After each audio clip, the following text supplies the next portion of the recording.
alors que les députés entament lundi l'examen du texte visant à rassembler France Télévisions, Radio France et l'INA, la diatribe de la ministre de la Culture à l'encontre du journaliste dans l'émission C'est à vous risque d'avoir un impact sur le vote de la réforme dont l'issue est très incertaine.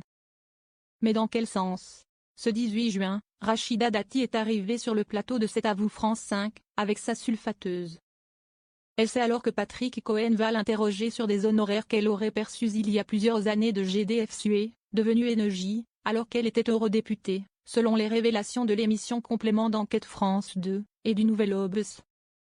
En plus, elle a entendu le matin même, sur France Inter, le journaliste critiquer son texte sur l'audiovisuel public visant à créer une holding, France Média, qui chapeauterait France Télévisions, Radio France et l'Institut national de l'audiovisuel, à quelques jours de sa discussion à l'Assemblée nationale, qui commence ce lundi 30 juin.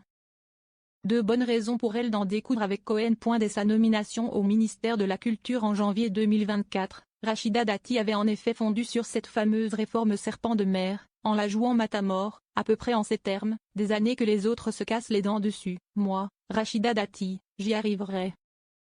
La réforme de la carte judiciaire était-elle aussi réputée infaisable? Eh bien, une fois garde des Sceaux, je l'avais faite. Mais l'échéance approchant, l'issue du vote,